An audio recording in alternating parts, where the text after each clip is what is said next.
Quand la maman dit j'ai esprit de mort, mort, ça peut te tuer. Ça, c'est 2 millions. Nous devons faire l'œuvre gratuitement.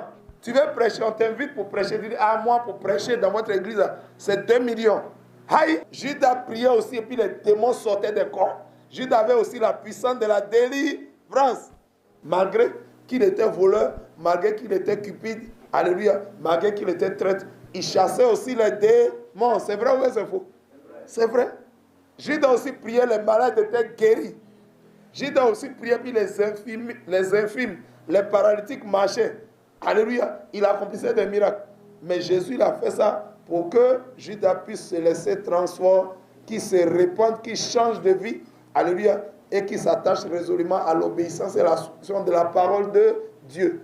Mais malgré cela, alléluia, Judas a continué son mauvais caractère. Et 30 pièces de 500 à peu près. Il a vendu son maître environ, c'est une idée qu'on donne, environ à 15 000 francs. Tu as fait quoi avec 15 000 francs? Après ça, tu vends le roi de gloire. Mais Judas ne savait pas ce qu'il faisait. Amen, amen. Amen, amen. Judas fut le seul à être égaré, jusqu'à il allait se suicider. Quiconque se suicide n'ira jamais au ciel. Le Fils de Dieu apparut afin de détruire toutes les œuvres du diable. Amen. Donc, si nous sommes ses disciples, il nous équipe aussi de cette puissance de délivrance. Amen, amen. Quand Dieu vous donne une vision, il accompagne cela de la provision. Quand Dieu vous appelle, il vous outille. Thomas était quelqu'un qui avait besoin de voir pour croire. Alléluia. Est-ce que la Bible nous dit que nous devons d'abord voir pour croire? Qu'est-ce que la foi que nous devons manifester? La foi du Seigneur, elle doit être quoi? Tu dois d'abord croire avant de... Comme un bon militaire. Les militaires, quand son responsable dit fais ça, il fait d'abord, puis après il demande, ah, mais chef, pourquoi tu m'avais dit de faire ça? Et plusieurs me diront, Seigneur, Seigneur, n'avons-nous pas fait des miracles en ton nom? N'avons-nous pas chassé des démons en ton nom? N'avons-nous pas guéri des malades en ton nom? Alléluia. N'avons-nous pas prié pour les malades, ils ont été guéris? Est-ce qu'on n'a pas prophétisé en ton nom? Mais Jésus dit, je leur dirai ouvertement, je ne vous ai jamais connu. Retirez-vous de moi, vous qui commettez l'iniquité. Alléluia. Donc Judas faisait mouvement d'esprit. C'était puissant, mais chassait des démons, tout ça. Alléluia. Mais est-ce qu'il a été sauvé? Jésus a tout fait pour aider Judas. Tous les meilleurs enseignements de Jésus ont été donnés à Judas. Mais Judas n'a pas bougé d'un iota. C'est pour dire que tu peux avoir un grand maître comme enseignant. Mais si tu ne veux pas changer, le problème n'est pas au niveau de l'enseignant. Le problème est au niveau de ton cœur. La Bible dit plusieurs sont appelés, mais peu sont élus. Plusieurs sont appelés, mais très peu sont élus.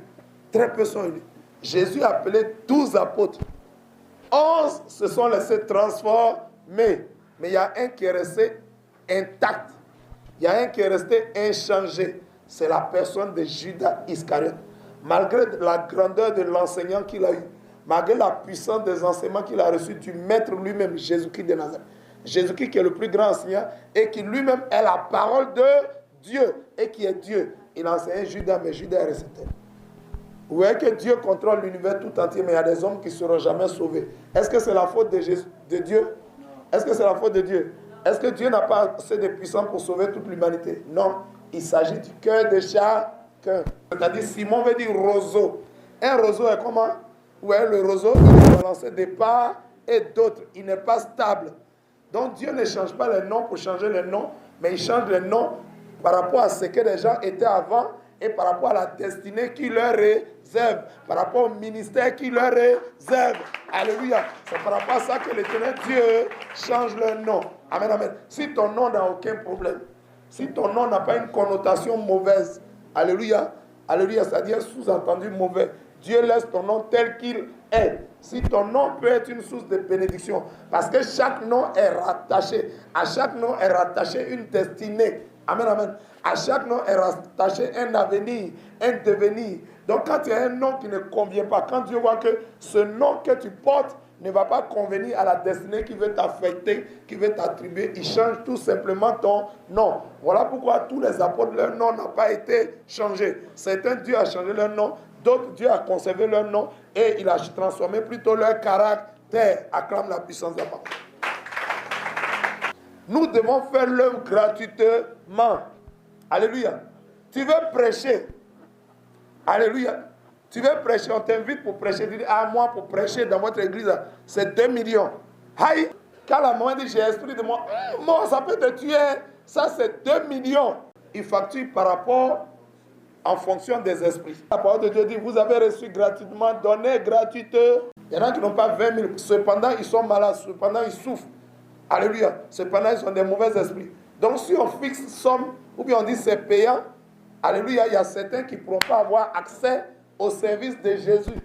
Ils ne pourront pas avoir accès à la grâce de Jésus. Donc, ça veut dire par cette attitude, nous privons plusieurs hommes de la grâce de Dieu, de la grâce de la délivrance, de la grâce du secours, de la grâce de l'aide. Pourtant, Jésus a envoyé son église pour aider les hommes. Alléluia, servir Dieu, c'est servir les hommes, c'est aider les hommes. C'est les aider à sortir de leurs péchés, les aider à être délivrés des puissances des ténèbres. Amen. Et à connaître Jésus. Quelqu'un comprend? Amen, amen. Donc Jésus dit, vous avez reçu gratuitement, donné gratuitement, acclame la puissance de la parole. Faire tout ce que tu fais pour Dieu, il faut bien faire. Si tu ne peux pas bien faire, il faut laisser. Quelqu'un comprend? La Bible dit, malheur à celui qui fait l'œuvre de Dieu avec négligence. Acclame puissamment le Seigneur. Acclame bien le Seigneur. Tu ne peux pas servir Dieu avec toute ton âme, avec toute ta force, avec toute ta pensée, avec tout ton cœur, sans que Dieu ne te récompense. La Bible dit, Dieu récompense ses fidèles serviteurs. Gloire à Jésus. Tous les serviteurs de Dieu que Jésus envoie, ils s'en vont pour annoncer la paix. Ils s'en vont annoncer la réconciliation. Ils s'en vont annoncer l'amour de Dieu. Ils s'en vont annoncer le royaume de Dieu. Ils s'en vont annoncer le règne de Dieu. Tu peux commettre des péchés, ce n'est pas puissant. Mais si tu rejettes ton Créateur, je ne sais pas ce qu'on pourra faire pour toi. Quelqu'un comprend?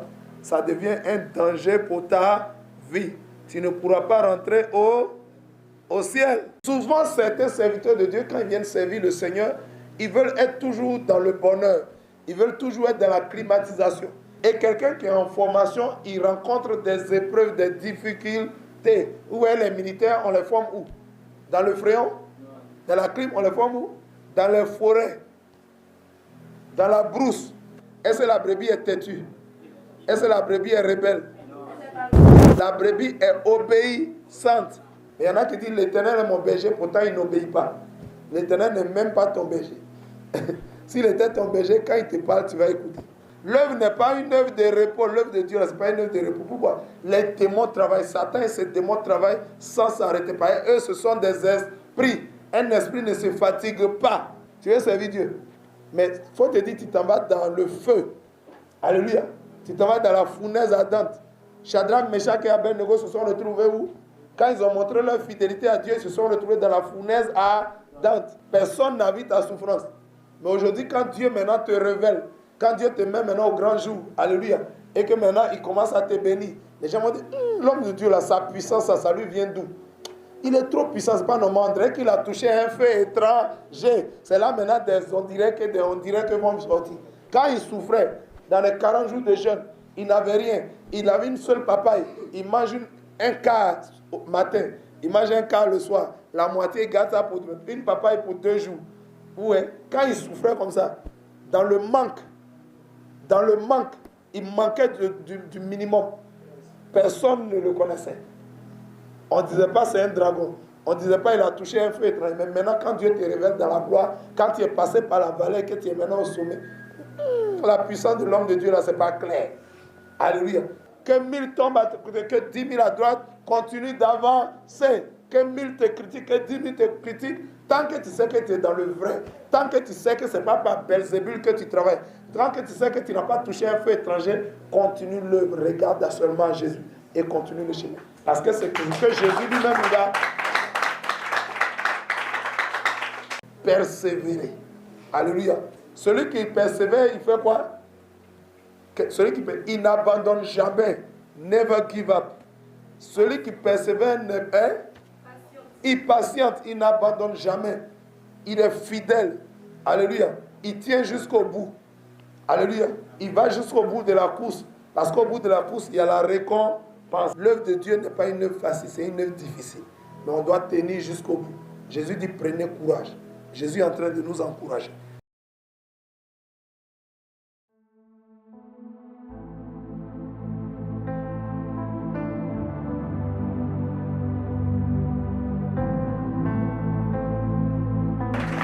à Jésus. Alléluia. Est-ce que quelqu'un est dans la joie ce matin? Est-ce que quelqu'un est dans la joie ce matin? Jésus-Christ nous a donné un esprit de vie et non un esprit de timidité. Si tu es dans la joie, ce matin, acclame le Seigneur. Si tu n'es pas dans la timidité, ce matin, acclame le Seigneur. Alléluia. Gloire à Jésus. Shalom à tous. Nous sommes là ce matin encore dans notre émission Enseignement études bibliques APD. Ce matin, nous serons dans le Nouveau Testament. Alléluia. Nous allons voir NT, qui se souvient? NT 22. Hier, nous avons vu le Nouveau Testament, la partie 21. Et ce matin, nous allons voir la partie 22. Est-ce qu'on peut faire un bref rappel, s'il vous plaît, rapidement, de ce que nous avons vu hier? Oui. Amen, amen. Yes. Hier, on a vu en Matthieu 9, à partir du verset 14, oui. Les disciples de Jean-Baptiste sont venus poser une question à Jésus-Christ. Yes. Pour dire pourquoi nous, on jeûne, et puis toi, tes disciples ne jeûnent pas. Pourquoi nous jeûnons? Les disciples de Jean-Baptiste ont dit, pourquoi nous et les pharisiens, nous jeûnons, mais toi, tes disciples ne jeûnent pas, oui. Et qu'est-ce que le Seigneur a dit? Le Seigneur a dit, les amis de l'époux ne peuvent pas s'affliger pendant que l'époux est à leur côté. Pendant que l'époux est là. Et on a tiré pour leçon que c'est parce que Jésus-Christ est au milieu d'eux, en chair et en os. Voilà. Et Jésus assumait la plus grande charge du ministère au plan spirituel. Alléluia. Donc, le Seigneur a dit, quand je ne serai plus avec vous, là, vous allez voir, c'est vous qui allez faire maintenant. Pendant que je suis là, je vous montre le travail, je vous soutiens. Amen. Et quand je ne serai plus physiquement là avec vous, vous allez devoir apprendre à vous débrouiller. Alléluia. Amen, amen. Quoi d'autre? Qu'est-ce qu'on a vu d'autre hier? Amen, amen. Au verset 17, le Seigneur Jésus a dit, on ne met pas non plus du vin nouveau dans des vieilles outres. On ne met pas non plus du vin nouveau dans de vieilles outres. On a dit une outre, c'était quoi? Une outre en peau d'animal cousu pour oui. Retenir du liquide. Ok, pour contenir du liquide. Très bien. Voilà. Donc, c'était en général fait en peau d'animal. Donc, si elle vieillit, alléluia, elle n'est plus apte à pouvoir porter des vins nouveaux. Si on y met le vin nouveau est appelé à fermenter. Et dans le processus de la fermentation, la force de la fermentation détruisait les vieilles outres. Et en même temps, quand une outre est détruite, le liquide qu'elle contient est également détruit. Amen. Donc, on perdait à la fois le liquide et les outres. Jésus l'a dit, qu'est-ce que cela préfigurait? Qu'est-ce que cela nous enseignait? Cela nous enseignait qu'on ne peut pas contenir les révélations, les vérités de la parole de Dieu apportées par notre Seigneur Jésus-Christ. Alléluia. On ne peut pas les contenir dans un moule. On ne peut pas contenir le Saint-Esprit dans des canevas, dans des formes. Alléluia. Amen, amen. Le Saint-Esprit se met comme il veut. Il travaille comme il veut. On ne peut pas lui donner des directives. Alléluia. On ne pouvait pas dire au Saint-Esprit, pendant qu'un homme est en train de faire le ministère, on lui dit, arrête. Il est l'heure. Tu avais juste 10 minutes, c'est fini. Amen. C'est une manière de contenir, c'est une manière de contrôler le Saint-Esprit. Le Saint-Esprit est Dieu, il ne se contrôle pas. Gloire à Jésus. Et on a dit en Jean chapitre 1, verset 17, nous avons dit que la loi a été donnée par Moïse. Alléluia. Mais la grâce et la vérité sont venues par Jésus-Christ de Nazareth. Gloire à Jésus. Acclame la puissance de la parole de Dieu si tu comprends. Oui, autre leçon, oui, d'hier.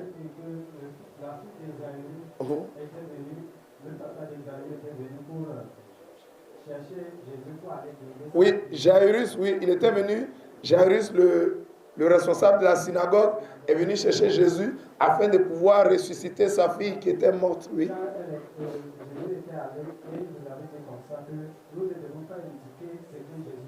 Voilà. On ne doit pas dire au Saint-Esprit, ce qu'il doit faire. Il sait comment il peut nous guérir, comment il doit nous guérir. Alléluia. Il est Dieu, donc il sait tout.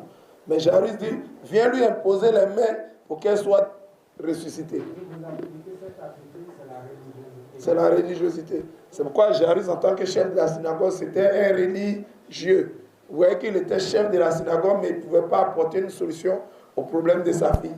Il était obligé d'aller voir un autre homme de Dieu en la personne de Jésus. Amen, amen. Vous avez dit aussi que nous devons avoir la foi La femme qui perdait du sang, Jésus faisant chemin. La fille de Jairus, d'abord, elle était l'image de quoi? La fille de Jairus morte. Elle était l'image d'Israël. Elle était l'image d'Israël. Alléluia. Jésus a dit qu'elle dormait, elle n'est pas morte. Elle dormait, mais elle n'est pas morte. Cela veut dire que Jésus était en train de dire aux enfants d'Israël qu'ils sont en train ils dorment. Ils dorment. Pendant qu'ils le rejettent, lui, Jésus, ils sont endormis. Mais le temps vient où le Seigneur va les réveiller. Alléluia. Très bien. Vous avez dit aussi que nous devons avoir la foi, parce que la femme qui perdait du sang, quand Jésus faisait chemin, elle a dit en elle, si je touche seulement son vêtement, je serai guéri. À l'instant même, quand elle a touché, une fois qu'elle sortit à Jésus, elle a été guérie. Et on a dit, la perte du sang, c'est symbole de quoi? La Bible dit l'âme est dans le sang. Amen. Donc quand quelqu'un ne fait que perdre le sang depuis 12 ans, la vie est en train de le quitter. Amen. Parce que le sang, c'est la vie. Oui, c'est symbole de vie. Oui. Que le fait qu'elle perdait du sang, elle ne pouvait pas y assez. L'argent ne peut pas guérir cette. Gloire à Jésus. Le fait qu'elle perdait le sang, oui. Elle n'a pas trouvé de médecin, elle a perdu tout son argent. Elle a dépensé tous ses moyens financiers. Elle n'a pas trouvé la solution à son problème. C'est pour dire quoi? Est-ce que l'argent peut régler tous les problèmes des hommes? Non. Est-ce que des diplômes peuvent régler tous les problèmes des hommes? Non. Est-ce que les relations, alléluia, j'ai beaucoup de relations, est-ce que ça peut régler tous tes problèmes? Alléluia. Est-ce que les biens matériels peuvent régler tous les problèmes? Non. Donc on peut avoir, la dame, elle avait beaucoup d'argent, mais ça n'a pas pour autant réglé son problème. Comme pour nous dire que le spirituel est au-dessus du physique. Le spirituel domine sur le physique. Amen, amen. Donc le physique ne peut pas régler tous les problèmes. Cependant, le spirituel, alléluia, peut à la fois régler les problèmes spirituels et même les problèmes physiques. Acclame la puissance de la parole. Yes.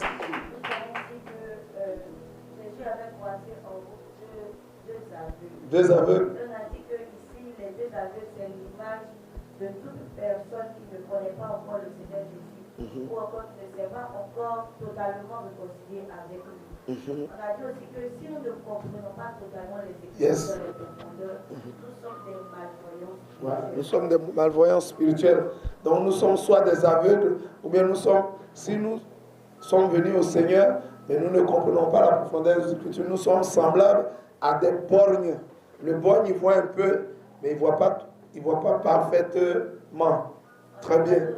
On a dit que c'est l'image de toute personne qui n'a pas encore rencontré Christ. Donc il ne peut pas témoigner de ses biens. Il ne peut pas. C'est puissant, mais acclamons le Seigneur. Hier, nous avons dit cela aussi. C'est bon de se rappeler des enseignements, c'est très bien. Amen. Donc le début, allons-y. Et on a aussi parlé au verset 37 que le Seigneur Jésus a dit que la moisson est grande, mais il y a peu. Il n'y a pas assez de serviteurs. Amen. Donc le Seigneur dit, la moisson est grande, mais il n'y a pas assez de serviteurs. Yes. Pour qu'il y ait plus de serviteurs, pour qu'il y ait plus d'ouvriers, il faut que nous qui sommes dans la présence de Dieu, nous sortions pour aller évangéliser, pour aller parler de la part du Seigneur Jésus-Christ et rendre témoignage de ce qu'il a fait pour nous, afin que les âmes puissent venir à lui. Très bien, gloire à Jésus. C'est exact, oui. Nous avons parlé de Jésus, on a dit que Jésus est venu nous communiquer ce qui nous manquait. Et aussi on a parlé de ça. Très bien. On a dit que le Seigneur Jésus est venu nous communiquer quoi? Ce qui nous manquait. Amen, amen.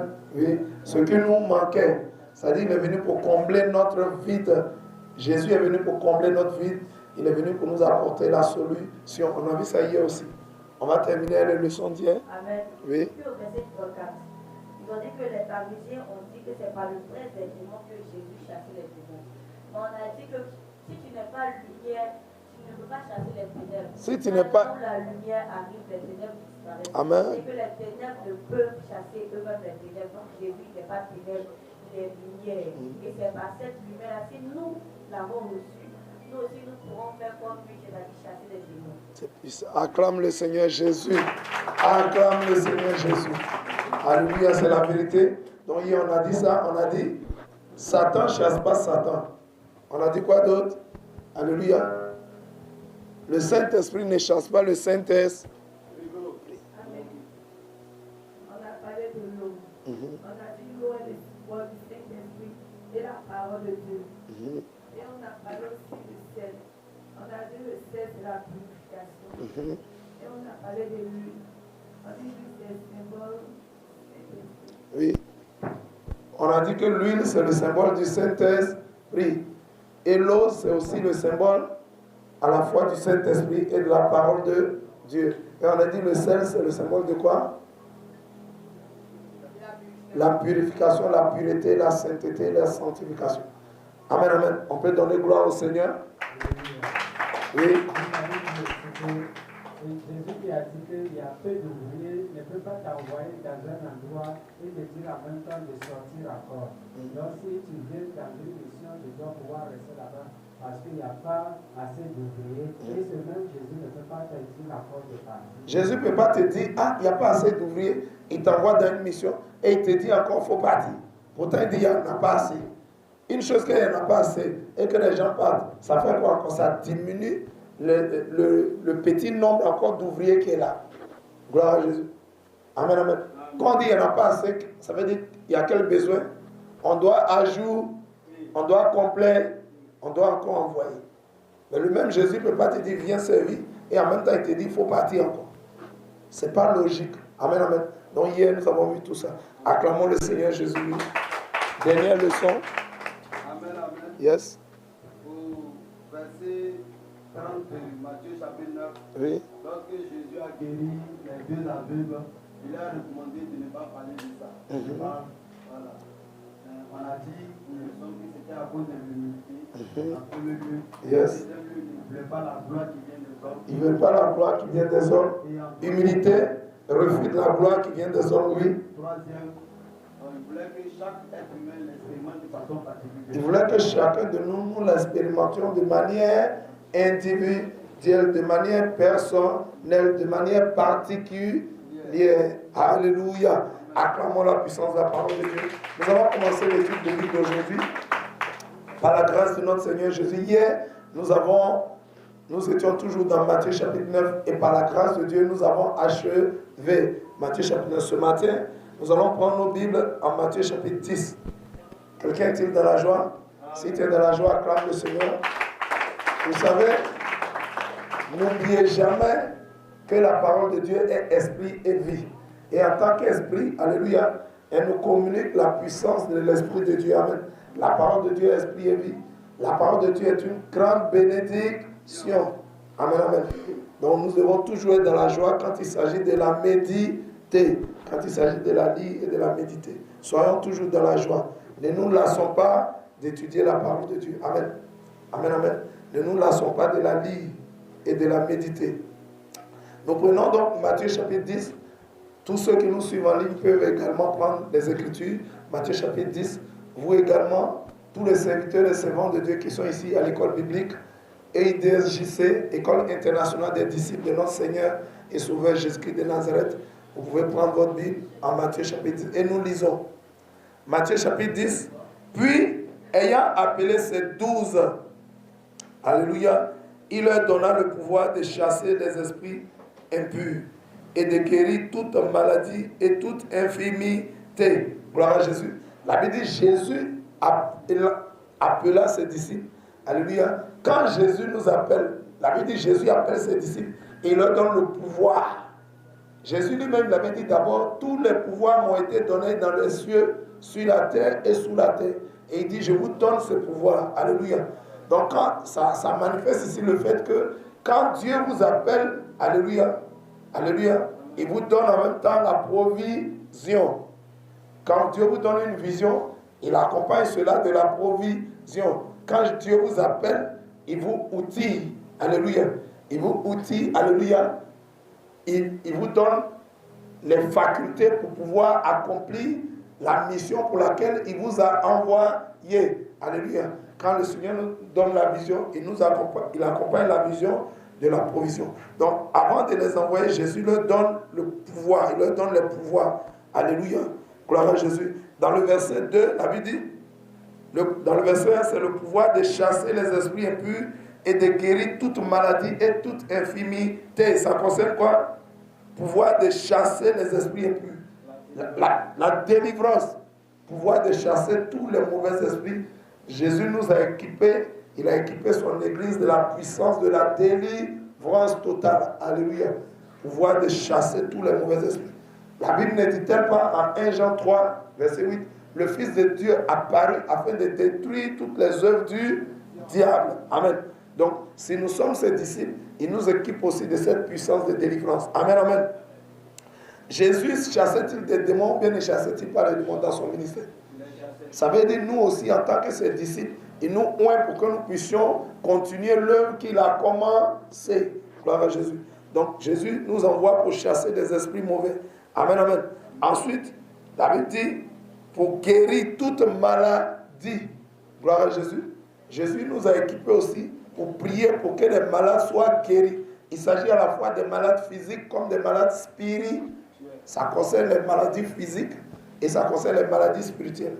Quelle est la plus grande des maladies spirituelles? C'est le péché. Alléluia. Alléluia. Le péché. Gloire à Jésus. Donc, il nous donne la puissance de guérir toutes les maladies. Ça concerne toutes les maladies physiques comme les maladies spirituelles. Ça ne signifie pas qu'on ne doit pas aller à l'hôpital. C'est pas ce que ça veut dire. Amen. Si tu es malade, alléluia, on prie pour toi. On finit de prier. En principe, tu es guéri. Mais si tu ne l'es pas, c'est Dieu qui a créé les médecins. Alléluia. Et c'est lui qui lui a donné le savoir. Pour dire quoi? La Bible dit en Genèse 1:1, au commencement, Dieu créa les cieux, mais il créa aussi la terre. Les cieux, c'est l'image du monde spirituel et la terre, c'est l'image du monde physique. Ce sont ces deux entités-là qui font le monde dans lequel nous vivons. Donc Dieu prend en principe, il prend en compte aussi bien le physique que le spirituel. Donc il dit pour guérir toute maladie. Et il continue, il dit aussi, toute infirmité. Une infirmité, c'est quoi? Infirme. Toute infirmité. Oui? Amen. Oui? Une infirmité, c'est un dysfonctionnement d'une partie du corps. Très bien. Alléluia. Une infirmité, c'est le dysfonctionnement d'une partie du corps. Ça peut être le dysfonctionnement de certains organes. Ça peut être le dysfonctionnement de certains membres, soit les membres inférieurs, soit les membres supérieurs, ou bien une partie des organes. Alléluia. Amen, amen. Donc c'est une infirmité. Jésus nous a aussi pour réparer le corps des hommes. Alléluia. Ça veut dire que Jésus est maître sur les mauvais esprits. Il est maître sur la maladie. Alléluia. Et il a le contrôle total sur tout le corps de l'homme. Parce que c'est lui qui a créé ce corps. Il maîtrise totalement les différentes parties du corps. Donc il parle ici de la guérison de toute infirmité. Vous comprenez? La puissance de Jésus est sans borne. Elle est totalement illimitée. Alléluia. Alléluia. Il est le Dieu qui nous guérit à tous égards. Esprits impurs, les esprits de génie. Alléluia. Les esprits de dragons, les esprits de serpents. Jésus a le pouvoir sur tous les esprits. Amen, amen. Du monde des ténèbres, aussi bien que du monde de la lumière, que du monde des ténèbres. Il a aussi puissance sur toute maladie. Alors nous étions à Matthieu chapitre 10, nous étions au verset 1, et nous parlions de Jésus qui a autorité sur tous les mauvais esprits. Jésus a autorité sur toutes les maladies. Il a également autorité sur toute infirmité. Gloire à Jésus. Amen, amen. Donc le pouvoir de Jésus est à tous égards. Il est à tous les niveaux. C'est un pouvoir illimité. Alléluia. C'est un pouvoir sans borne. Gloire à Jésus. En tant que maître de l'univers, son pouvoir contrôle tout l'univers. Et il n'est aucunement limité. Nous passons au verset 2. La Bible dit dans le verset 2, voici les noms des 12 apôtres. Gloire à Jésus. Voici les noms des 12 apôtres. Amen, amen. Donc ici, nous voyons les 12 apôtres. Un apôtre, c'est qui? Apostolos. Un apôtre, c'est qui? C'est un envoi. Apostolos, c'est un envoyé. Gloire à Jésus. La Bible dit, voici le nom des 12 apôtres. Le premier, pourquoi la Bible parle du premier? Il dit le premier, Simon, appelé Pierre. Gloire à Jésus. Amen, amen.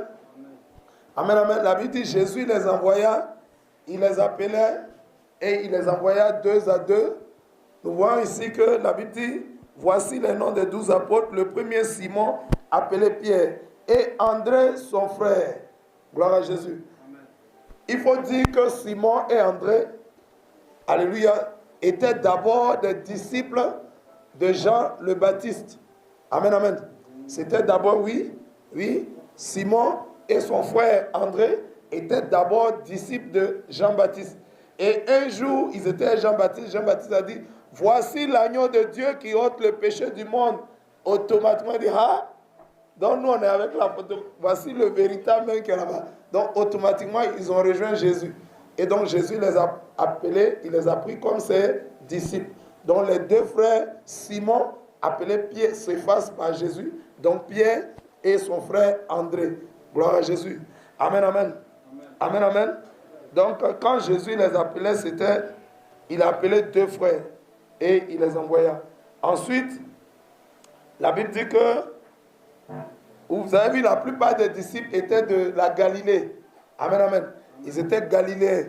Après donc Simon et son frère André, le Seigneur appela ensuite, alléluia, il dit le premier Simon appelé Pierre et André son frère, Jacques, alléluia, et Jean son frère.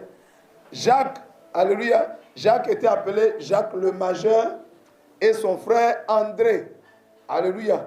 Et Jésus appelait ces 2 frères-là, Jacques, alléluia, et Jean. Jésus les a appelés Boanerges, c'est-à-dire fils du tonnerre. Vous connaissez comment le tonnerre est impétueux.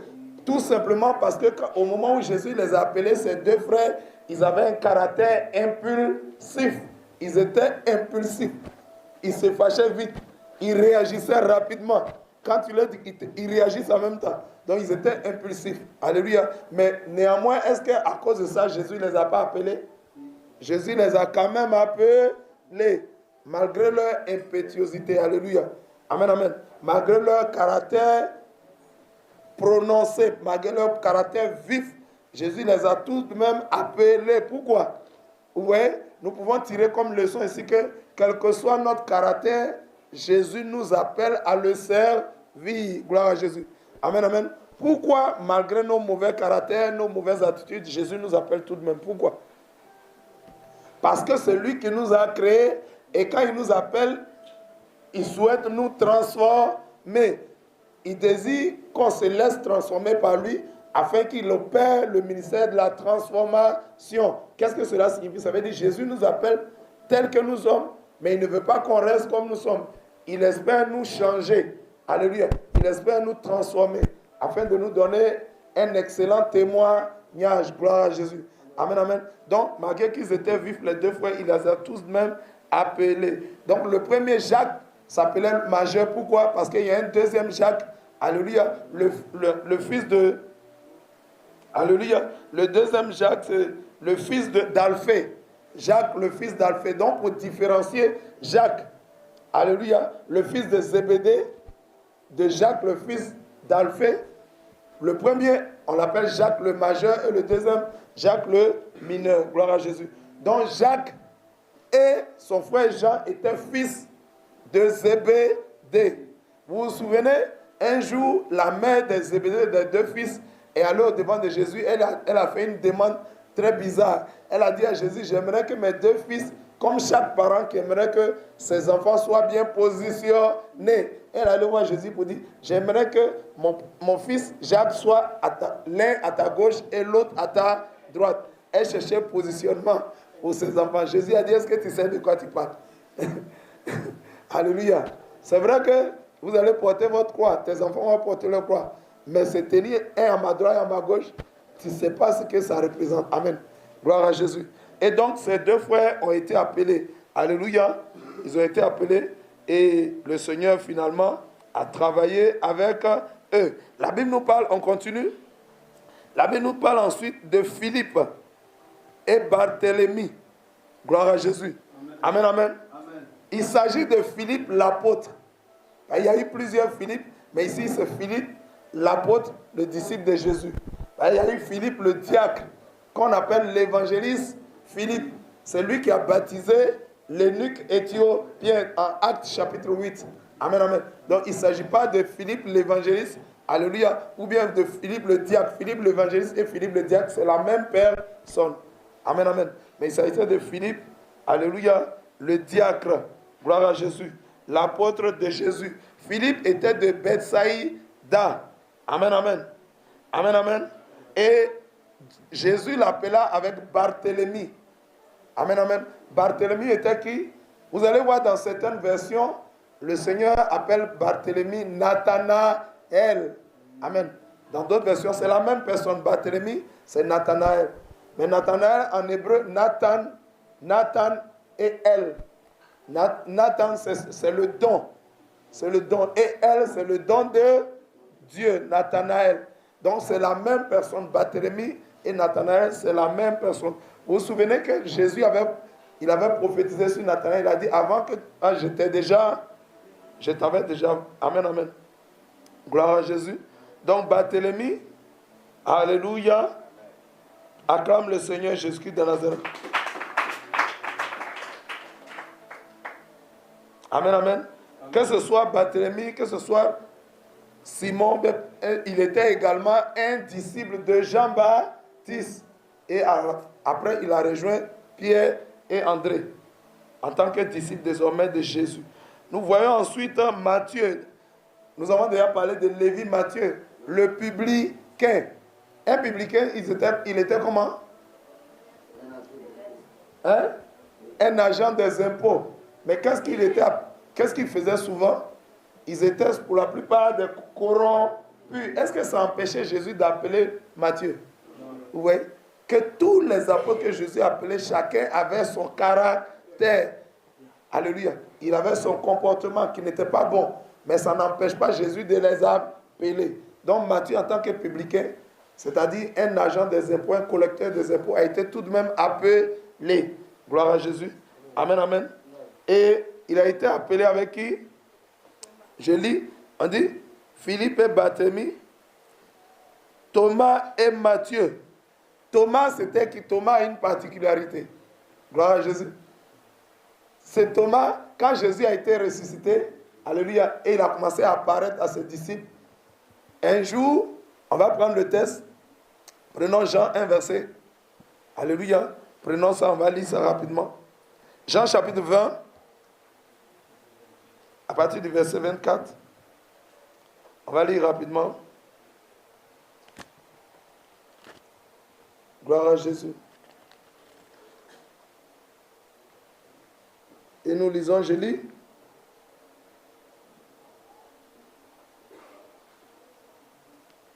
Prenons Jean chapitre rapidement.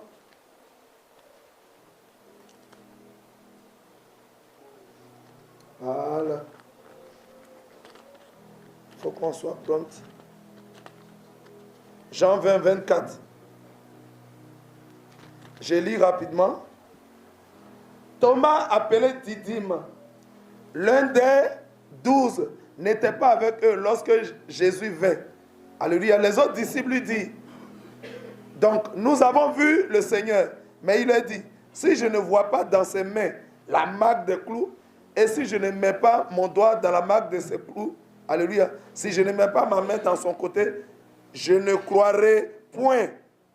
8 jours après, les disciples de Jésus étaient de nouveau dans la maison et Thomas se trouvait avec eux. Jésus vint, les portes étant fermées, se présenta au milieu d'eux et dit, la paix soit avec vous. Jésus est ressuscité avec son corps de gloire, son corps glorieux. Alléluia. Donc, il passait au travers des murs.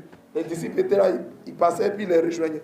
Puis il dit à Thomas, il dit, avance ici ton doigt et regarde mes mains. Avance ta main et mets-la de mon côté. Et ne sois pas incrédule, mais crois. Est-ce que Jésus était là quand Thomas disait, si je ne mets pas mon doigt ici, ma main ici, Jésus n'était pas là. Mais Jésus a relaté exactement ce que Thomas a dit. Alléluia. Thomas était quelqu'un qui avait besoin de voir pour croire. Alléluia. Est-ce que la Bible nous dit que nous devons d'abord voir pour croire? Qu'est-ce que la foi que nous devons manifester? La foi du Seigneur, elle doit être quoi? Tu dois d'abord croire avant de, comme un bon militaire. Les militaires, quand son responsable dit fais ça, il fait d'abord, puis après il demande, ah, mais chef, pourquoi tu m'avais dit de faire ça? Gloire à Jésus. Alléluia. Mais Thomas, lui, veut d'abord voir avant de croire. Il était comme ça. Il n'avait pas envie de recevoir des témoignages de second plan. Il voulait recevoir ce témoignage de la part de Jésus, mais en voyant Jésus. Quelqu'un comprend? Thomas était beaucoup plus quelqu'un de concret. C'est vrai, c'est parce que notre Seigneur nous demande au niveau de voir avant de croire, c'est parce que notre Seigneur nous demande. Mais Thomas, il était ainsi. Mais malgré qu'il avait ce caractère, est-ce que Jésus ne l'a pas appelé? Jésus l'a tout de même appelé. Alléluia. Jésus l'a quand même appelé. Et son surnom, c'était, comme on vient de le lire, Didyme. Didyme qui veut dire quoi? Ça veut dire jumeau. Ça veut dire double. Didyme veut dire double. Didyme veut dire jumeau. Malgré que Thomas était double, est-ce que ça empêchait Jésus de l'appeler? Jésus l'a tout de même appelé afin de le transformer. Acclame la puissance de la parole.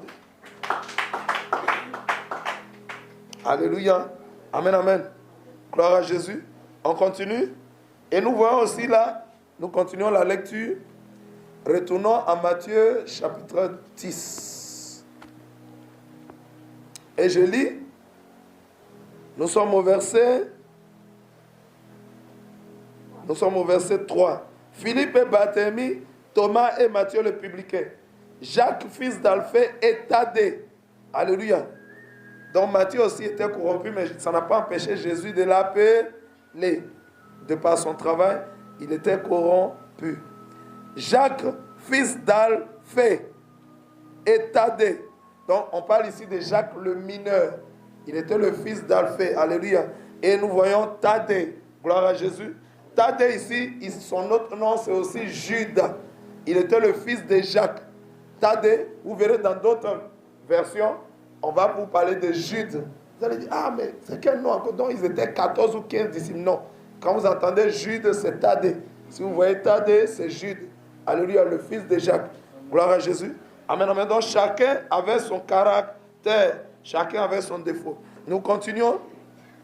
Après Jacques le mineur et Thaddée, c'est-à-dire Jude, le fils de Jacques, nous voyons dans le verset 4, Simon le Cananite. Alléluia. Simon le Cananite, c'est d'autres versions disent Simon le Cananéen. Et la Bible appelle aussi Simon le Zélote. Un zélote, c'est qui? Un zélote, c'est un nationaliste. C'est-à-dire, c'est quelqu'un qui aime mener des combats pour que son pays soit libéré. C'est quelqu'un qui veut libérer physiquement, charnellement son pays. Alléluia. Amen, amen. C'est-à-dire, c'est comme, oh, quelle libération Dieu veut-il nous accorder? Souvent, les gens parlent de faut nous libérer, mais Jésus veut plutôt nous libérer du péché. Alléluia. Parce que si tu es libéré d'un dominateur, alléluia, d'un dictateur, mais tu étais, avant cette libération, tu étais dans la fornication, dans la débauche.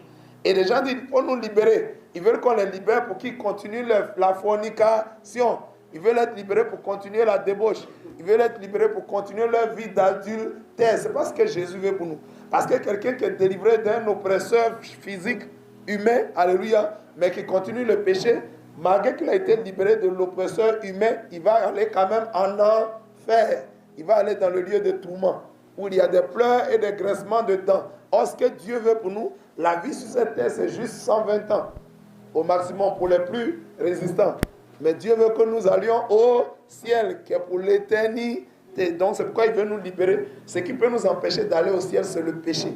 C'est pourquoi Jésus est venu pour nous libérer de ce qui est meilleur. C'est-à-dire, quand je dis meilleur, ce n'est pas que le péché est meilleur. Il est venu pour nous libérer du péché afin que nous ayons une vie meilleure. C'est-à-dire la vie éternelle, la vie qui ne finit jamais, dans la présence de Jésus-Christ de Nazareth. Gloire à Dieu. Donc, nous voyons aussi donc Simon le Zélote, c'est-à-dire le nationaliste. Malgré que Simon menait des combats, alléluia, des nationalistes, alléluia, ça n'a pas empêché Jésus de l'appeler. Pourquoi Jésus appelait quand même Simon le nationaliste? C'était pour faire quoi? Pour l'aider à être transformé et lui enseigner alléluia, que ces luttes charnelles-là ne servent absolument de rien. Il faut plutôt venir mener des combats spirituels pour être affranchi du péché et des puissances des ténèbres. Gloire à Jésus. Acclame la puissance du Seigneur si tu comprends bien. Et la Bible nous parle, alléluia, dans le verset 4, Simon le Caïn, Judas l'Iscariote. Et la Bible dit, celui qui livra, quelle est la caractéristique de Judas? La Bible dit, Judas, celui qui livra Jésus. Livrer ton maître, c'est quoi? C'est une trahison. Oui, Judas avait aussi son caractère, son comportement qui n'était pas bon. C'est qu'il est quelqu'un qui trahit, il est qui? Un traître. Alléluia. Donc Judas avait l'esprit de serpent. Et il était aussi cupide, il aimait beaucoup l'argent. Mais malgré tous ses défauts, Jésus lui a confié sa caisse. Jésus lui a confié son compte bancaire. Jésus lui a confié la caisse du ministère. Donc Jésus sait que tu as tel défaut, mais il te confie la caisse. En général, quand nous avons un voleur à la maison, quel que soit où tu mets ton argent, il va détecter ça et puis il va prendre ça. Alléluia. Quand il y a un voleur dans une entreprise, il va, peu importe le lieu où tu as caché, il va réussir à retrouver et il va prendre. Donc qu'est-ce qu'on fait? Tu mets ça dans sa main. Quand il a ça là, il sait qu'on lui a confié. Et un homme à qui on a confié quelque chose, il est en mission. Et quelqu'un qui est en mission, il doit rendre compte. Donc il sait qu'on viendra lui dire, il faut donner l'argent. Donc il ne peut pas voler ça. Donc Jésus a confié la caisse. Jésus savait que Judas était cupide, il aimait beaucoup l'argent, qu'il était un traître. Il avait tout ce que Jésus lui a tout de même confié la caisse. Selon vous, c'est quoi? Pourquoi Jésus a fait ça? Jésus voulait-il que Judas vole son argent? Judas mettait sa main dedans et un magasin. Et la Bible dit clairement, Jésus savait qu'il était voleur et qu'il mettait sa main dans la caisse régulièrement. Amen. Mais pourquoi Jésus lui a toujours... Oui? Il voulait l'aider à être transformé. En fait, Jésus nous connaît tous, mais il te confie là. Donc pourquoi? Il espère que tu te laisses transformer par sa puissance. Alléluia. De vous à moi. Regardez, tout à l'heure, il y a un serviteur de Dieu qui a été choqué que Judas aussi soit dans les 12 apôtres. Il a dit, ah, mais Jésus a reçu tout le pouvoir, il a reçu tout le pouvoir et il a donné ça à ses apôtres. Il a reçu quel pouvoir? Pouvoir de chasser les mauvais esprits. Ça veut dire quoi? Judas priait aussi et puis les démons sortaient des corps. Judas avait aussi la puissance de la délivrance. Amen, amen. Il priait et puis les démons sortaient des corps. C'était puissant même. Malgré qu'il était voleur, malgré qu'il était cupide, alléluia, malgré qu'il était traître, il chassait aussi les démons. C'est vrai ou c'est faux? C'est vrai. Judas aussi priait, les malades étaient guéris. Judas aussi priait, puis les infirmes, les paralytiques marchaient. Alléluia. Il accomplissait des miracles. Mais Jésus il a fait ça pour que Judas puisse se laisser transformer, qu'il se répande, qu'il change de vie. Alléluia. Et qu'il s'attache résolument à l'obéissance et à la soumission de la parole de Dieu.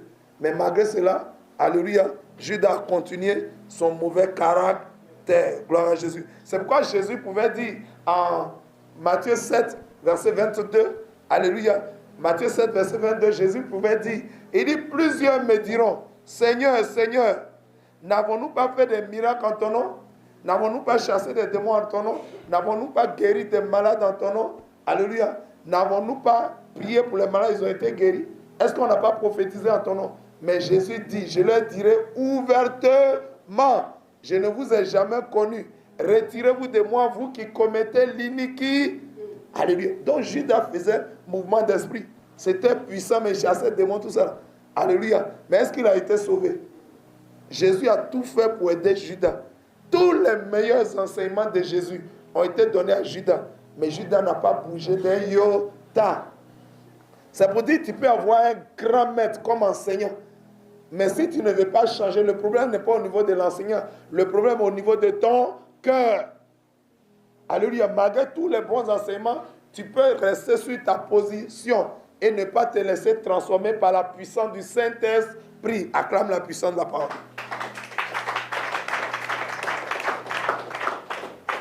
Qui est plus grand enseignant que Jésus? Personne. Qui est plus puissant enseignant que Jésus? Personne. Jésus était le plus grand enseignant. Il était l'enseignant par excellence. lance. Mais malgré que Judas a eu un enseignant tel que Jésus, cependant, il ne s'est pas laissé transformer. Donc le problème ne se trouve pas au niveau de l'enseignement. Le problème se trouve au niveau du cœur qui reçoit l'enseignement. Alléluia. Parce que l'enseignement, aussi puissant soit-il, peut venir buter sur un cœur qui est dur comme une pierre. Un cœur qui refuse de se laisser transformer. Alléluia. Il s'agit, hier on a parlé des ramassis. Alléluia. Et Jésus a dit, il était un jour avec ses disciples. Il a dit, c'est vrai, vous tous, je vous ai appelé, mais cependant, au milieu de vous, il y a un démon. Jésus dit, il y a un démon. Quand Jésus parlait de démon, il parlait de qui? Il parlait de Judas Iscariote. Un démon, c'est qui? Je l'ai dit à plusieurs fois ici. Alléluia. Jésus, alléluia. Les démons ne se laissent jamais transformer. Les démons ne se répandent jamais. Les démons ne changent jamais de caractère, de comportement, ni de la manière de s'asseoir. Ils sont toujours les mêmes. Un démon, dans l'esprit, il est comme un chien. Il ne change jamais sa manière de s'asseoir. Donc, si Jésus appelle un homme un démon, ça veut dire que c'est un homme qui ne changera jamais. Et nous avons vu que ni la parole de Dieu, ni Jésus ne mentent. Donc, Judas, jusqu'à son terme, Jésus a eu combien d'apôtres? 12 apôtres. Chacun avait ses défauts, ses difficultés. Tous ont été transformés. Vous avez vu Jacques et son frère Jean, les fils de Zébédée. Alléluia. Par fini, Jésus les appelait d'abord Boanerges, c'est-à-dire des fils du tonnerre, c'est-à-dire des gens très vifs, très impétueux. Des gens qui étaient impulsifs, ils réagissaient à vif. Ils se fâchaient vite, ils s'énervaient vite. Mais vous avez vu que dans la suite des temps, la Bible appelle Jean le disciple que Jésus aimait. Et il était devenu doux. Il avait été communiqué, influencé par la douceur de Jésus. Et il posait chaque fois sa tête sur le Seigneur Jésus. Et la Bible appelait le disciple que Jésus aimait. D'homme violent qu'il était, il a fini par devenir un disciple que Jésus appréciait. Acclame la puissance de la parole. Ici, quelle leçon cela nous donne? Ça veut dire Jésus, il dit, la Bible dit plusieurs sont appelés, mais peu sont élus. Plusieurs sont appelés, mais très peu sont élus. Très peu sont élus. Jésus a appelé 12 apôtres. 11 se sont laissés transformer. Mais il y a un qui est resté intact. Il y a un qui est resté inchangé. C'est la personne de Judas Iscariote.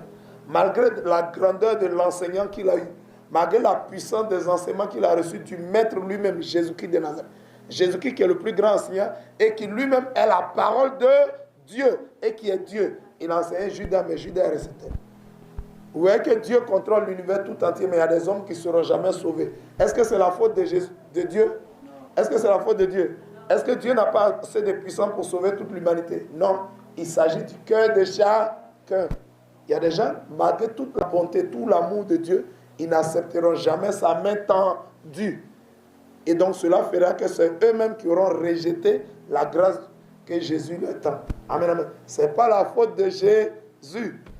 Amen, amen. Sinon la Bible dit que si ça ne tenait qu'à Dieu seul, Dieu aimerait bien que tous les hommes soient sauvés et qu'ils parviennent à la connaissance de la vérité. Acclame la puissance de la parole.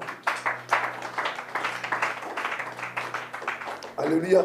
Donc Judas Iscariote est resté tel. Il n'a pas changé. Il est resté toujours traître. Il est resté toujours cupide. Il a vendu son maître à 30 pièces d'argent. Quelle est la plus grande pièce? Alléluia. Si on veut faire une interprétation, quelle est présentement en notre temps, quelle est la plus grosse pièce d'argent? Oui? Le dinar poétien. Je parle de nous, dans le contexte francophone. Nous, par exemple, en Côte d'Ivoire, nous utilisons le franc CFA. C'est la pièce de 500. Alléluia. Donc, si on parle de 30 pièces d'argent, on veut donner une idée, quoi. On veut une approximation. Ça équivaut à combien? 10 pièces de 500, ça fait combien? 5 000. 20 pièces de 500, ça fait combien? 10 000. Et 30 pièces de 500, ça fait combien? Il a vendu son maître environ, c'est une idée qu'on donne, hein, environ à 15 000 francs. Tu as fait quoi avec 15 000 francs? Après ça, tu vends le roi de gloire.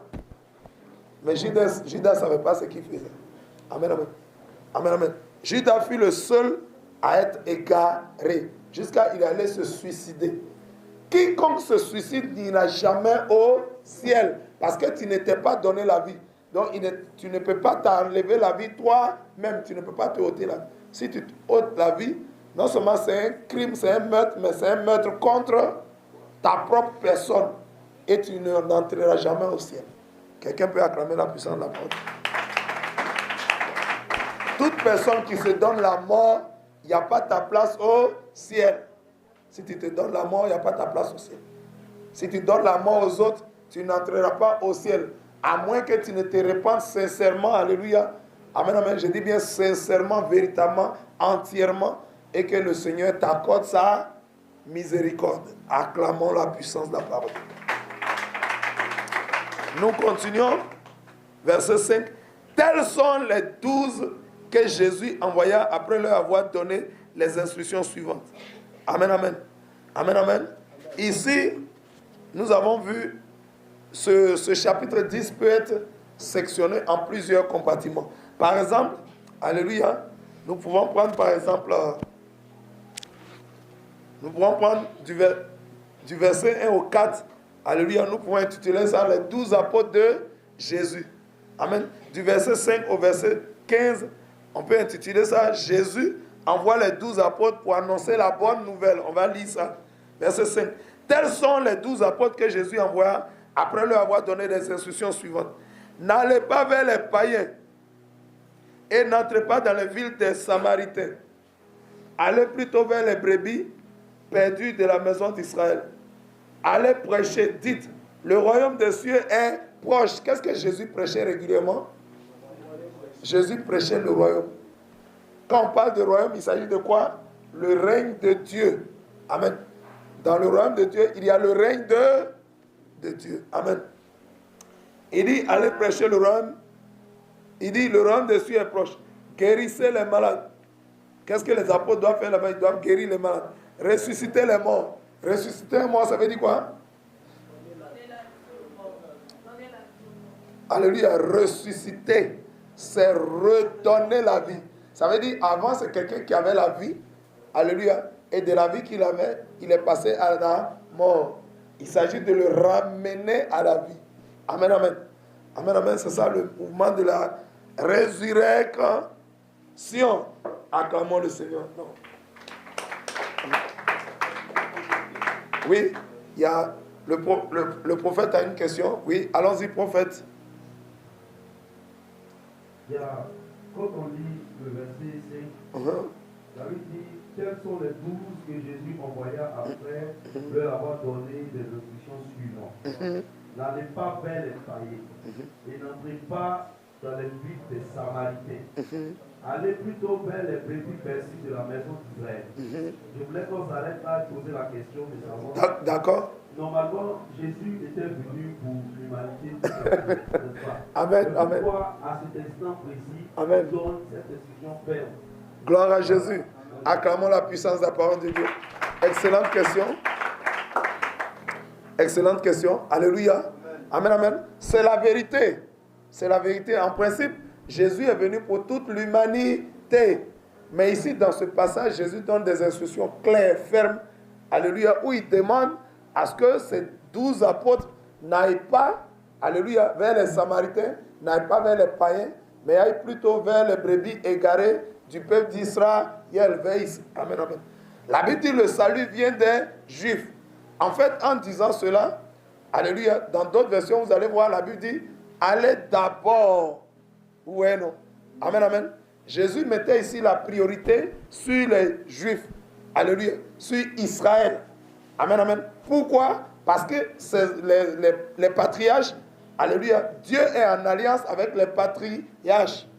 Il est en alliance avec Abraham, avec Isaac et avec Jacob. Alléluia. Et en tant qu'étant en alliance avec les patriarches, il a donné la promesse, alléluia, à ces patriarches que leurs descendants seraient sauvés. Il y a d'abord leurs descendants biologiques, physiques, et il y a leurs descendants spirituels. Les descendants spirituels, c'est nous, qui ne sommes pas juifs. Mais les descendants biologiques, alléluia, physiques, charnels, c'est Israël, c'est-à-dire les juifs. Les juifs physiquement. Amen, amen. Donc Jésus était en train de dire d'abord, le salut doit être, alléluia, en premier accordé à Israël. Ça ne veut pas dire qu'ils ne doivent jamais aller vers les païens. Mais Jésus les envoyait d'abord en priorité vers Israël. Amen, amen. Et c'est quand maintenant Israël a rejeté le maître, a rejeté Jésus maintenant.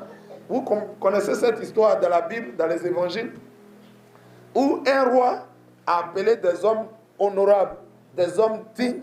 Il allait prendre des personnes riches, des personnes honorables. Alléluia, des grands patrons. Alléluia, des gens qui sont des gens de la haute société. Pour le mariage de son fils. Amen, amen. Le mariage du fils ici qui préfigure le mariage de Jésus, qui est le fils de Dieu.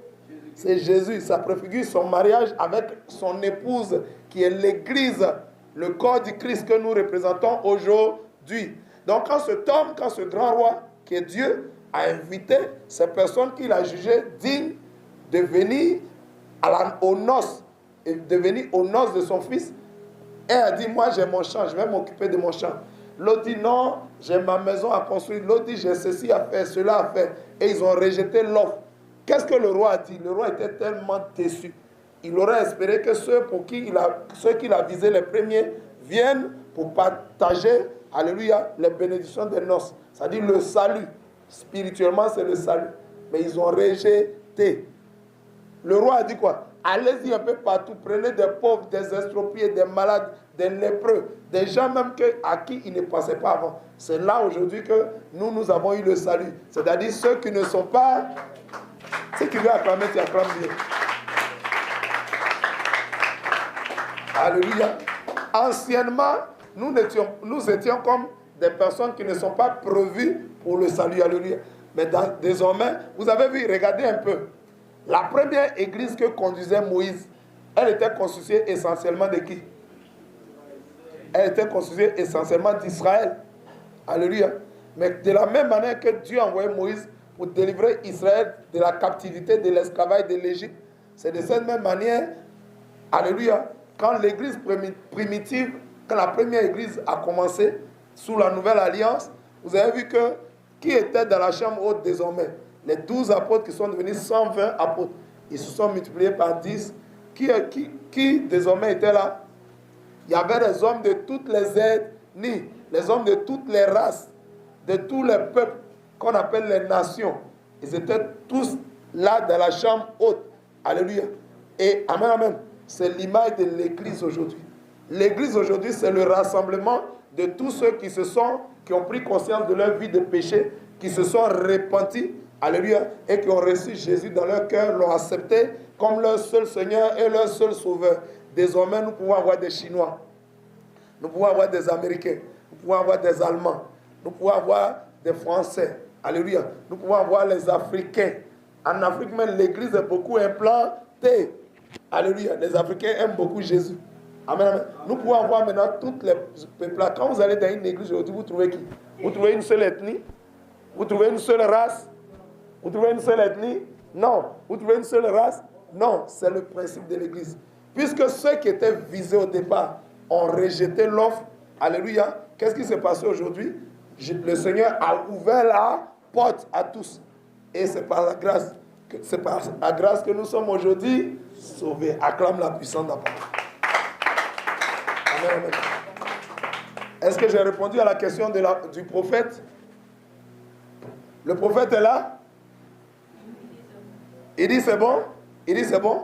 Ok, acclamons le Seigneur. Il y a une autre question, oui? Donnez au serviteur de Dieu. Rapidement. Oui? Une autre question? D'accord. Allons-y. Je comprends pourquoi plus tard le Seigneur est revenu, il a dit encore que j'ai d'autres brebis, mais qui ne sont pas de cette église. Amen. C'est puissant. Donc le prophète dit, il comprend maintenant pourquoi Jésus a dit, j'ai encore d'autres brebis, mais elles ne sont pas encore dans cette bergerie. Donc il s'agit d'aller évangéliser pour que tous ceux qui acceptent Jésus soient sauvés. On doit continuer à faire le. Amen. Allons-y, homme de Dieu. Moi, je voulais savoir Yes. le modèle. Yes. Il y a été Simon. Uh-huh. Et il y a un autre Simon qui son nom a été changé à ce pas Simon. Uh-huh.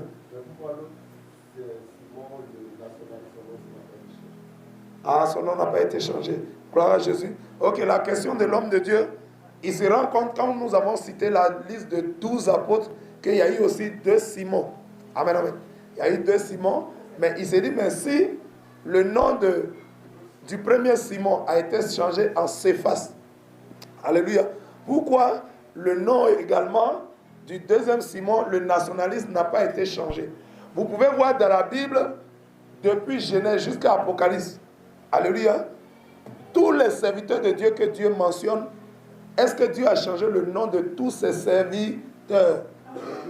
Vous verrez que le nom d'Abraham a été changé à Abraham. Alléluia. Amen, amen. Le nom de Jacob a été changé à Israël. Amen, amen. Vous allez voir plusieurs, le nom de Simon s'efface. Le nom de Simon, c'est-à-dire Simon veut dire roseau. Un roseau est comment? Ouais, le roseau, il est balancé de part et d'autre. Il n'est pas stable. Donc Dieu ne change pas les noms pour changer les noms, mais il change les noms par rapport à ce que les gens étaient avant et par rapport à la destinée qu'il leur réserve, par rapport au ministère qu'il leur réserve. Alléluia. C'est par rapport à ça que l'Éternel Dieu change leur nom. Amen, amen. Si ton nom n'a aucun problème, si ton nom n'a pas une connotation mauvaise, alléluia, alléluia, c'est-à-dire sous-entendu mauvais, Dieu laisse ton nom tel qu'il est. Si ton nom peut être une source de bénédiction, parce que chaque nom est rattaché, à chaque nom est rattaché une destinée. Amen, amen. À chaque nom est rattaché un avenir, un devenir. Donc quand il y a un nom qui ne convient pas, quand Dieu voit que ce nom que tu portes ne va pas convenir à la destinée qui veut t'affecter, qui veut t'attribuer, il change tout simplement ton nom. Voilà pourquoi tous les apôtres, leur nom n'a pas été changé. Certains, Dieu a changé leur nom, d'autres, Dieu a conservé leur nom et il a transformé plutôt leur caractère. Acclame la puissance de la parole. Gloire à Jésus. Alléluia. On peut continuer, c'est bon? C'est puissant? Acclamons le Seigneur si c'est puissant.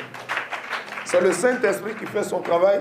C'est le Saint-Esprit qui nous explique les Écritures, séance tenante. Il a dit, ne vous inquiétez pas, je mettrai la parole dans votre bouche. Continuons la lecture biblique. Amen, amen. Nous étions au verset, il dit, guérissez les malades. Amen, amen. Amen, amen. Il dit, guérissez les malades. Ressuscitez les morts, ça veut dire ramenez-les à la vie. Il dit, purifiez les lépreux.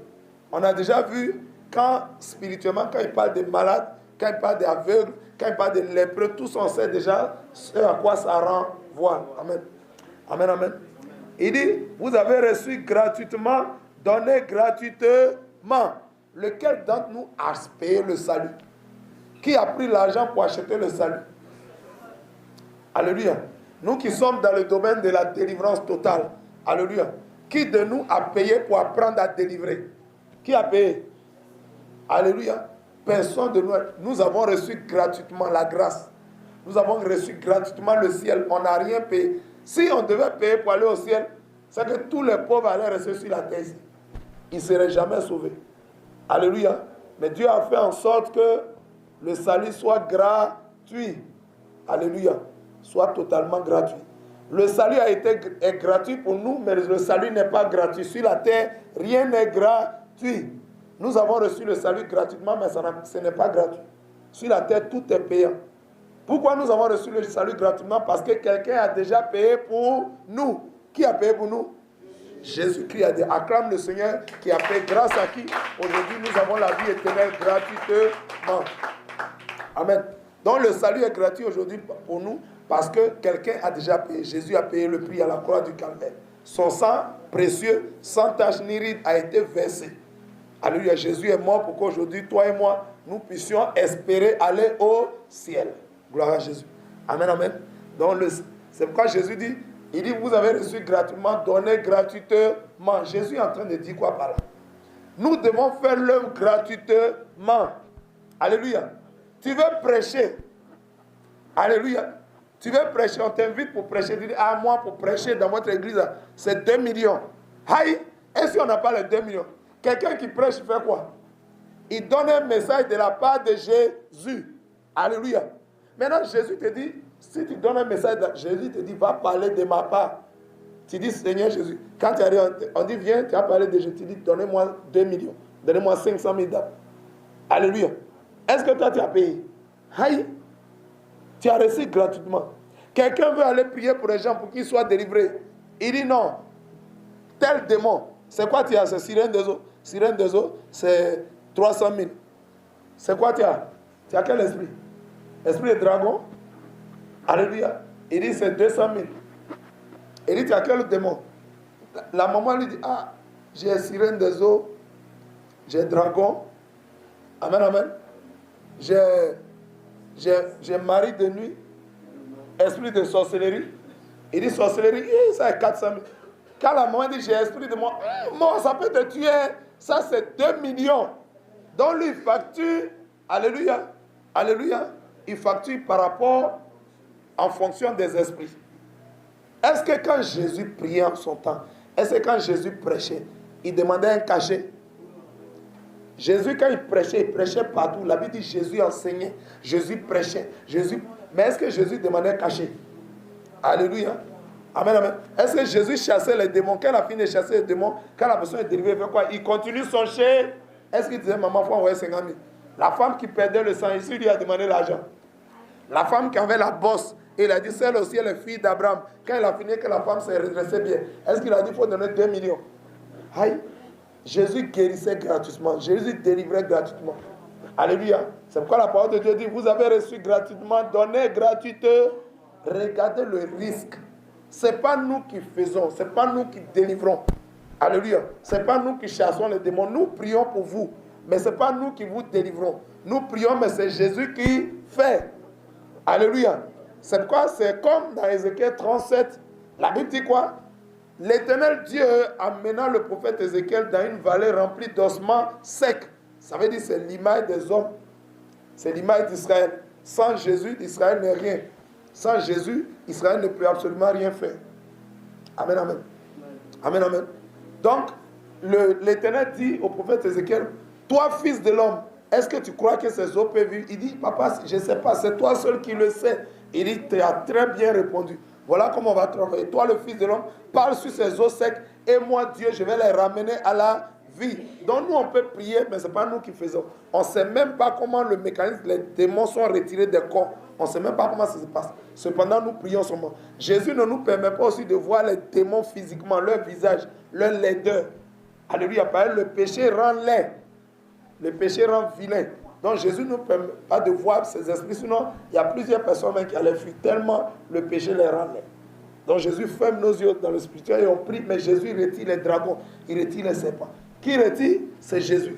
De la même manière qu'une femme peut être enceinte et elle ne sait pas comment l'enfant se développe dans le ventre, comment l'enfant mange, comment l'enfant se nourrit, comment il va à la selle, tout ça. La femme ne sait même pas comment ça se passe. Alléluia. Mais l'enfant grandit seulement dans son ventre. C'est de cette même manière, quand nous prions pour vous, nous ne savons pas physiquement comment les choses se passent dans votre ventre, dans votre corps. Mais c'est Jésus qui retire les démons. Donc si ce n'est pas nous qui faisons que Jésus, pourquoi on va demander l'argent? Amen, amen. En plus de cela, quand nous prions, alléluia, quand l'église de Jésus-Christ prie, et si elle demande l'argent pour les prières, tous ceux qui n'ont pas l'argent, ils sont livrés à quel sort? Tous ceux qui n'ont pas les moyens, il y a des gens qui n'ont rien. Il y a des gens qui n'ont même pas 5 000. Il y a des gens qui n'ont pas 10 000. Il y en a qui n'ont pas 20 000. Cependant, ils sont malades. Cependant, ils souffrent. Alléluia. Cependant, ils ont des mauvais esprits. Donc, si on fixe somme, ou bien on dit c'est payant, alléluia, il y a certains qui ne pourront pas avoir accès au service de Jésus. Ils ne pourront pas avoir accès à la grâce de Jésus. Donc, ça veut dire par cette attitude, nous privons plusieurs hommes de la grâce de Dieu, de la grâce de la délivrance, de la grâce du secours, de la grâce de l'aide. Autant Jésus a envoyé son église pour aider les hommes. Servir Jésus, c'est servir les hommes.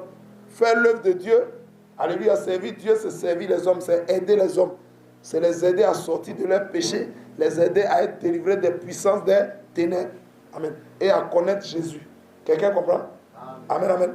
Donc Jésus dit, vous avez reçu gratuitement, donnez gratuitement, acclame la puissance de la parole.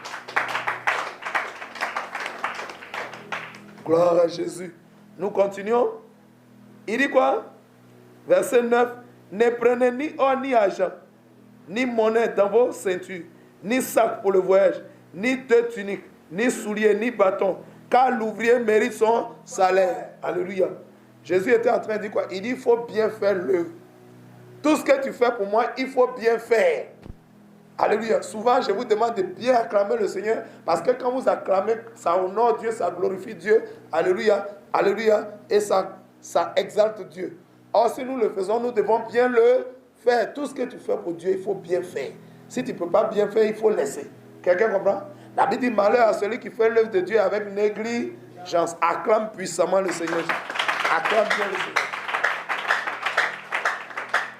Alléluia. Donc, quand nous faisons l'œuvre de Dieu, nous devons le faire, alléluia, avec tout notre cœur. Nous devons être entiers, nous devons être total. Alléluia. Et celui qui fait l'œuvre de Dieu de tout son cœur, avec amour, alléluia, et de manière entière, qu'est-ce qui va se passer? Il aura sa récompense. Il acclame le Seigneur. C'est pourquoi Jésus dit l'ouvrier mérite son salaire. Tu ne peux pas servir Dieu avec toute ton âme, avec toute ta force, avec toute ta pensée, avec tout ton cœur, sans que Dieu ne te récompense. La Bible dit Dieu récompense ses fidèles serviteurs. Gloire à Jésus. Donc l'ouvrier, c'est ce que Jésus appelle l'ouvrier mérite son salaire. Verset 11. Dans quelque ville ou village que vous entriez, informez-vous s'il s'y trouve quelque homme digne de vous recevoir. Demeurez chez lui jusqu'à ce que vous partiez. En entrant dans la maison, saluez-la. Et si la maison est digne, que votre Père vienne sur elle. Mais si elle n'est pas digne, que votre Père retourne avec vous. Retourne à vous. Lorsqu'on ne vous recevra pas et qu'on n'écoutera pas vos paroles, sortez de cette maison et de cette vie et secouez la poussière des pieds. Verset 15. Je vous le dis en vérité, au jour du jugement, le pays de Sodome et de Gomorrhe sera traité moins rigoureusement que cette ville-là. Gloire à Jésus. Amen, amen. Tous les serviteurs de Dieu que Jésus envoie, ils s'en vont pour annoncer la paix. Ils s'en vont annoncer la réconciliation. Ils s'en vont annoncer l'amour de Dieu. Ils s'en vont annoncer le royaume de Dieu. Ils s'en vont annoncer le règne de Dieu. Amen, amen. Amen, amen. Et donc, s'ils ne sont pas reçus, quand ils sont reçus, c'est pour la gloire de qui? C'est pour la gloire de Dieu. Et tant que tu glorifies Dieu, tu es béni. Amen. Tant que tu glorifies Dieu, tu as la grâce, tu as la puissance. Tant que tu glorifies Dieu, tu es béni. Amen, amen. Mais si tu rejettes Dieu, qu'est-ce qu'on peut faire pour toi? Un homme qui rejette son Créateur, que pouvons-nous faire pour lui? Alléluia. Amen, amen. Tu peux commettre des péchés, ce n'est pas puissant. Mais si tu rejettes ton Créateur, je ne sais pas ce qu'on pourra faire pour toi. Quelqu'un comprend? Ça devient un danger pour ta vie. Tu ne pourras pas rentrer au ciel. Alléluia. Amen, amen. Nous sommes au verset 16. Voici, je vous envoie comme des brebis au milieu des loups. Soyez donc... Jésus a dit quoi? Je vous envoie comme des brebis au milieu des loups. Donc ici, la Bible nous enseigne comment Jésus envoie les 12 apôtres. C'était pourquoi? Pour annoncer la bonne nouvelle. Et on a encore une autre partie. À partir du verset 16 au 25, Jésus est en train de nous dire quoi? Allez faire l'œuvre. Mais il nous dit ici que l'œuvre n'est pas facile. Il commence à montrer les difficultés de l'œuvre. Souvent, certains serviteurs de Dieu, quand ils viennent servir le Seigneur, ils veulent être toujours dans le bonheur. Ils veulent toujours être dans la climatisation. Alléluia. Ils veulent être dans un état d'aise total. Amen, amen. Je vous ai dit, j'ai parlé souvent, j'ai dit l'œuvre de Dieu est comme, alléluia, à un début, à un milieu et à une fin. Au début, toujours, qu'est-ce que Dieu fait? Dieu nous forme. Et quelqu'un qui est en formation, il rencontre des épreuves, des difficultés. Où est les militaires? On les forme où? Dans le fréon? Dans la clim, on les forme où? Dans les forêts. Dans la brousse. Là-bas, il y a des herbes piquantes. Là-bas, il y a des dangers, il y a des serpents, il y a des scorpions. On les forme dans le danger. Pour que demain, ils soient aguerris. C'est comme ça que Jésus nous forme. Parce que nous sommes l'armée de Jésus-Christ. Et il nous forme dans les difficultés, dans les épreuves. Quelqu'un comprend? Donc Jésus commence à annoncer aux disciples que la mission pour laquelle je vous envoie n'est pas facile. À partir du verset 16, il dit quoi? Voici, je vous envoie comme des brebis au milieu des loups. Un loup, c'est qui? Une brebis, c'est qui? Et un loup, c'est qui? Il compare brebis avec... Oui? Oui, rapidement. Une brebis. Yes? La brebis, ce sont les enfants de Dieu. Mais quelle est la nature de la brebis? Est-ce que la brebis est têtue? Est-ce que la brebis est rebelle? La brebis est obéissante. C'est pourquoi dans le psaume 23, la Bible dit quoi? L'Éternel est mon berger, je ne manquerai de rien. Quiconque dit que l'Éternel est son berger, lui il est la brebis. Il dit je ne manquerai de rien. Quand est-ce que tu ne vas pas manquer de quelque chose?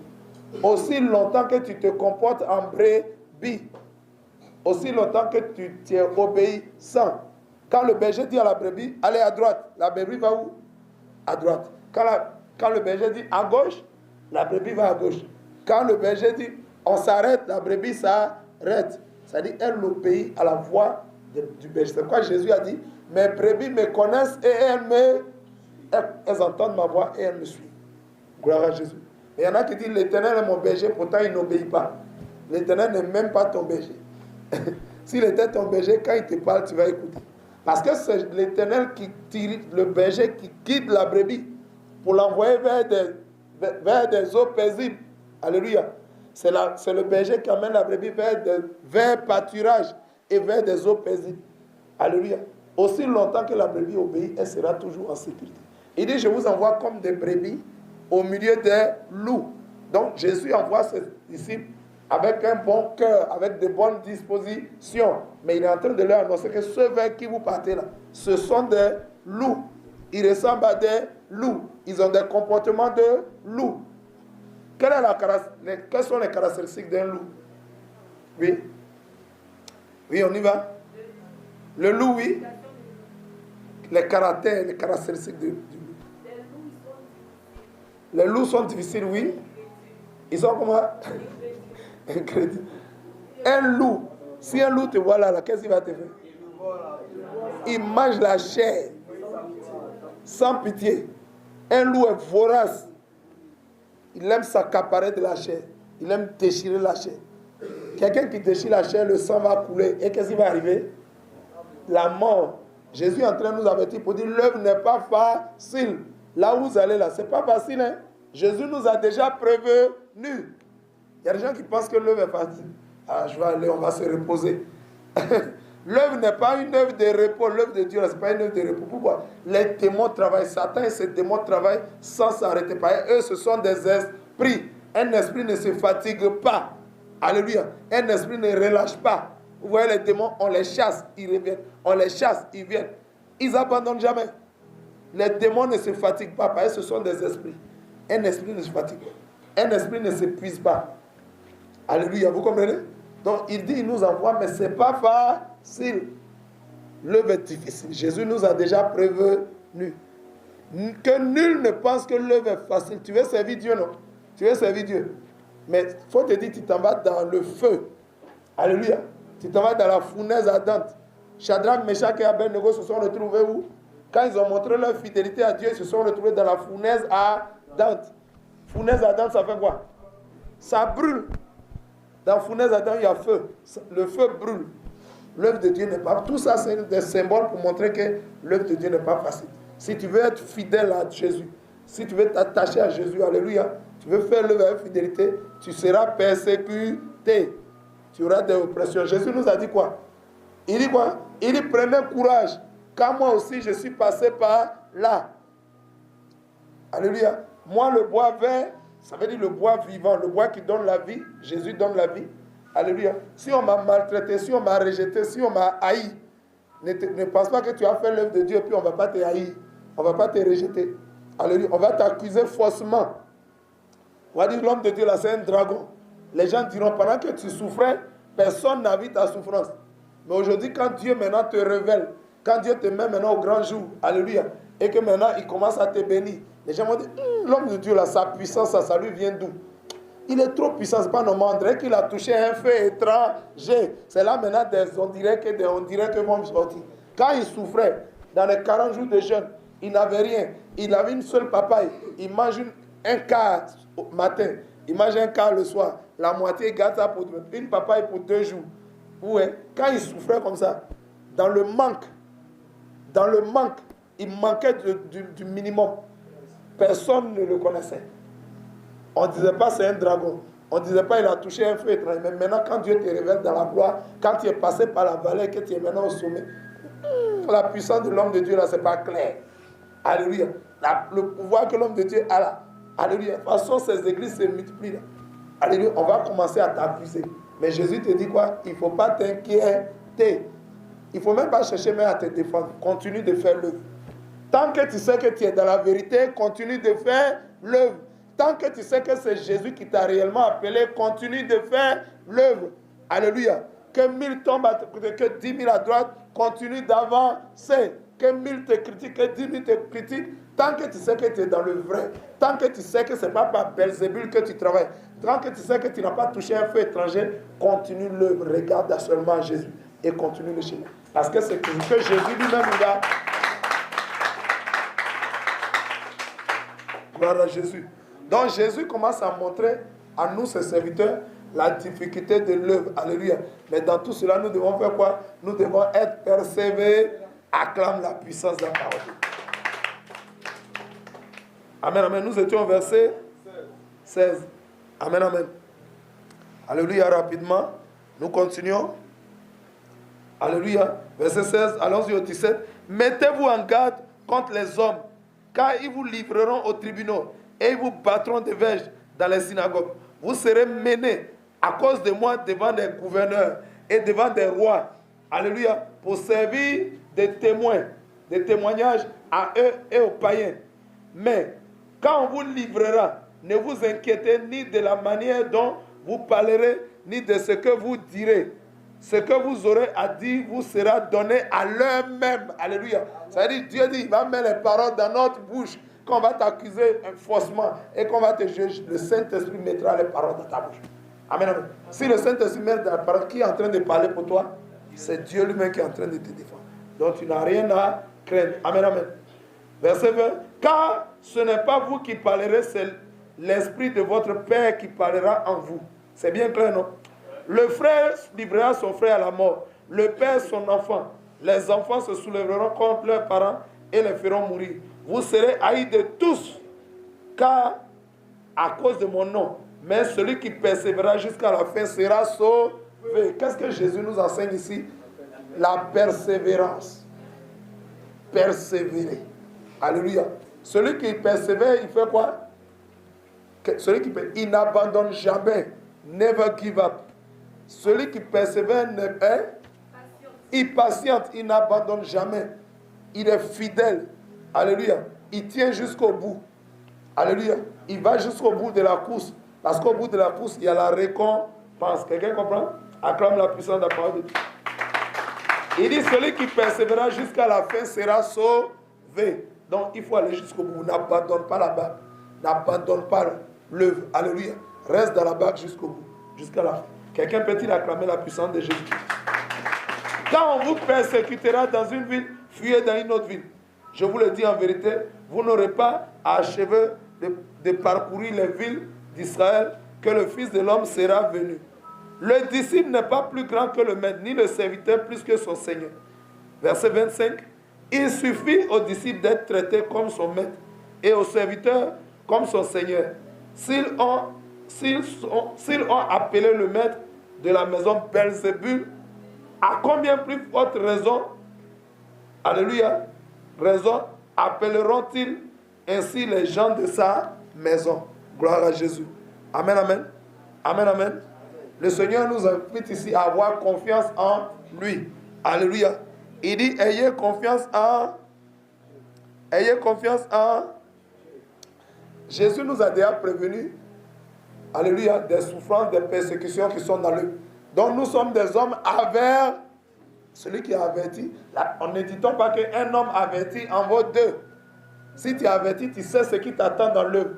Donc si néanmoins tu as accepté ton appel, ne dites pas demain, on ne m'a pas prévenu. L'œuvre de Dieu n'est pas une œuvre facile, c'est une œuvre difficile. Mais on doit tenir jusqu'au bout. Jésus dit, prenez courage. Jésus est en train de nous encourager. Quelqu'un peut acclamer la parole du Seigneur. J'aimerais bien, alléluia, amen, amen, amen, amen. J'aimerais bien qu'on puisse s'arrêter au verset 25 et que demain nous puissions continuer. Oui, amen, amen. Question, rapidement. La question, c'est que je n'ai pas de monsieur 23. Quand on vous persécute, vous priez dans une autre ville. Quand on vous persécutera dans une ville, allez dans une deuxième ville. Amen, amen. Jésus est en train de dire ici, il nous a appris, alléluia, Jésus nous apprend la sagesse. Amen, amen. On avait déjà vu ça dans un autre de nos tests. Jésus nous dit quoi? Nous sommes des hommes spirituels, mais il nous donne aussi la sagesse. Comme Salomon avait demandé la sagesse et il lui a donné les autres choses. Amen. Donc Jésus nous accompagne, l'onction qu'il nous donne de sagesse. Ce n'est pas parce que tu es point. Il y a des moments où le Saint-Esprit, la Bible dit, Dieu parle tantôt d'une manière, tantôt d'une autre. Tu vas quelque part, alléluia. On ne veut pas te recevoir là. Souvent, nous sommes allés dans des villes.